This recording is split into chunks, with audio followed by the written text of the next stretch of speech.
Welcome to Shadow Empire Academy. Today you will learn some interesting maneuvers and tactics that you can use on the battlefield. In Shadow Empire, the best way to eliminate enemy forces is to create an encirclement. So in this case, if I would attack using my tank battalions from this side, even if I have advantage, they could escape to the next hex. To prevent this cat and mouse game, because we can attack and they still will be escaping, you need to cut their escape path. And you don't need to surround the whole area by your units. It's enough if I will move this unit here and my zone is surrounding this unit. Now they cannot escape and grab my land. Only during their phase they can take this hex and escape, but during my phase, if they are surrounded and there is no neutral terrain where they could escape, they are encircled. And now if I perform the same attack, they will have no way to escape. So let's do the attack. Normal fight is happening. They are trying to escape, but finally they couldn't escape anywhere and all units have to surrender. So this is a good way to eliminate enemy forces. Without this encirclement, all those units with flag would escape. Normally I wouldn't perform a single attack like that because I would attach another tank battalion or have a better recon, but because lack of recon, we have some losses. So this is how encirclement is working.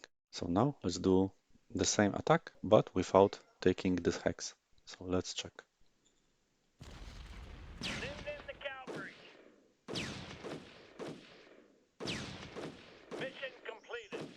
You can see that we killed 2 units, but most of the enemies could escape. And now they are here, 1 hex away.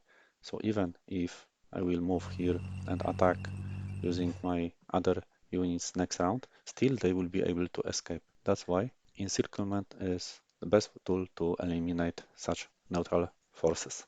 Sometimes you don't need to fight with your enemy to push it back. You can simply surround it with some stronger forces and wait for them to retreat. This way you can grab their land later without any fighting. Because if you cannot create encirclement, sometimes it's not worth attacking them and they can move back on their own. So let's check if they will understand our message. We are in next round and you can see that they retreated and now we can move and take this land without any fighting. Here we can do the same. We can surround them, we can block their path using stronger forces. Here you can see I have nearly 2000 of militia and here is some regular 1500 regular army, and this unit also should understand our message that they should move back. By attacking them I would risk losses and I will only get 1 hex, but I can get this hex if they will move back. So let's check next round. We are in next round. They decided to attack us and fine, but they have some losses and probably next round they will escape, or I can close here their escape path and attack. So you can check. We have big chance to kill them, so I can cut their path of escape and now our militia can finish them.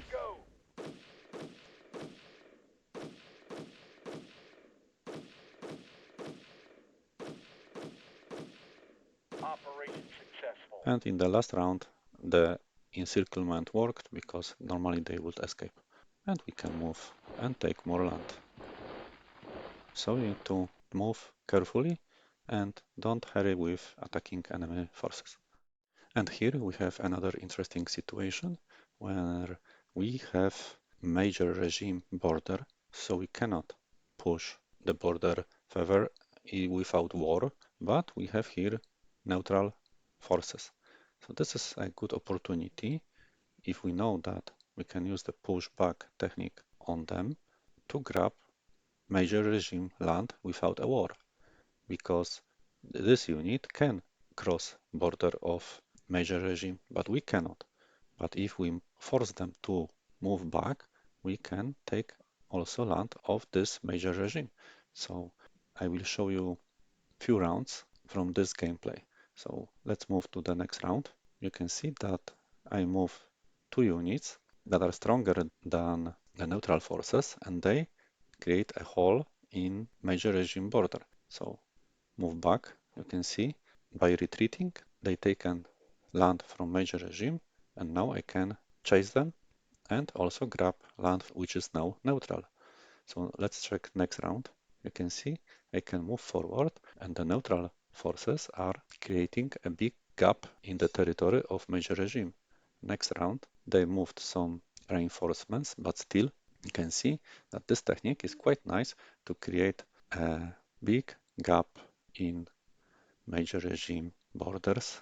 Now I will be able to connect my road with their road, and this will be a good opportunity to prepare logistics for next attack. Before attacking major regime, you need to be sure that you can win. So first, you need to prepare your logistics and enough forces and enough supplies to perform your attacks. In this case, here I have 3 brigades that are ready to start the war. I moved the brigades earlier to the positions where each brigade is close to their headquarters, and each brigade have their own task. So the blue brigade will go into south direction here to cut the southeast part of enemy city. The green brigade will go as a central force straight to the city, and the pink brigade will go west to check if here are some forces and then to cut those roads and supply for this town because their SHQ is here. So the role of this brigade is to cut supply, and this brigade is to protect this border and then maybe create some kind of pocket, and this green brigade to is a main force to attack this city. Before any attack, you should also check if you have enough logistics and if you have enough ammunition for the war that you are going to start. So have a plan. Each brigade has their own role and stick to the plan. Here we are a few rounds in future. Please notice that our brigades are doing their plan and their task. We surrounded the enemy city. They accumulated here some forces, but not too much, and they tried to send reinforcements, but our pink brigade blocked the west front line and they cannot send any help to the city. And now the city is also cut from the supply because our buggies and tanks will cut any roads here and here. So in next 2 rounds, this city should be ours. As you can see, they try to send help from the south part of the mountains, but we can send our units to cut them and block their path. So now they will be not able to help those units here. Our infantry can also move here. We will protect south border, and here the units are unlucky because the city is in the plain snow, so they don't have a big protection, but we can see that they have more units than we expected, but still they are out of supply. So with low morale, we should be able to finish them, but this hex is a place where they can escape. So we should wait 1 round and take this hex using my infantry and see what will happen here with those units. Also, we can continue to grab their land and also cut those units from the supply. Probably they have supply somewhere here, but maybe we already did the cut. Cutting supply is the best tool to eliminate enemy forces, sometimes without the fight. So this unit is trying to escape or maybe protect the supply lines, but this unit don't have a good situation. We can cut their last hex where they could escape, and now our tanks and other tanks can finish the job. Fire. Target destroyed. And encirclement in action, and the city is ours.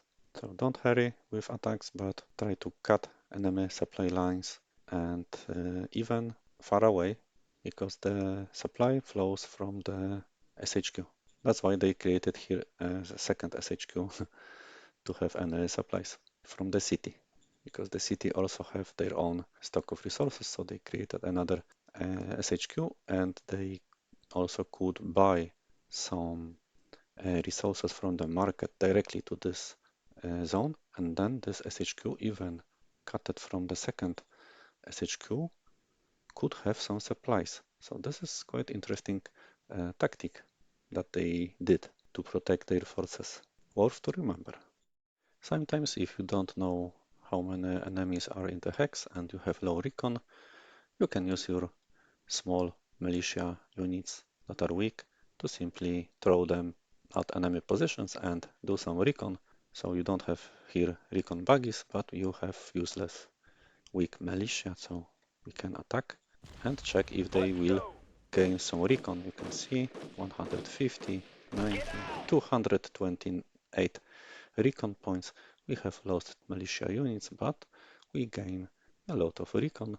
Sometimes this is the only way how you can get more recon. So if here I would have some tanks or regular units, then the main forces could easily finish this unit. But now I can see that the enemy is quite strong here, and we need to call for more advanced units. Or we can use the mid-wave tactics to simply reduce their readiness more and simply destroy their morale, even if we'll have some losses. And here, example that I shown already in the video about aircraft, but it's also a good example of some tactics that you can use. So if you establish an air bridge behind the enemy lines, so they are protecting this forest, it will be hard to fight them in the forest using mechanized units. I created air bridge here using light helicopters. They are light and don't provide a lot of cargo capacity, but they provide enough to send this small, tiny 14 logistical point weight GR Galactic Republic infantry, which is very good at defense. And I can use now the strategic move and throw the small GR Delta Force commando unit here, and those units are out of supply now. They have a big problem, and I am in ruins, so I have entrenchment 125, and also I have big defense. So the small air bridge and small GR units are very light, and it's quite good technique to simply, without any bullet, force them to retreat. So we are in next round, and you can see that they have to retreat, and now my units can move here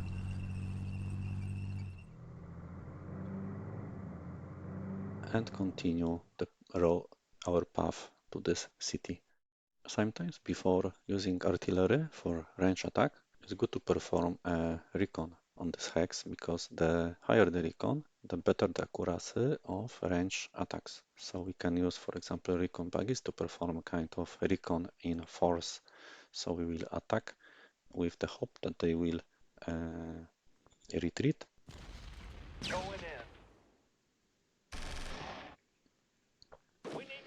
Defender held, but we have gained 600 recon points.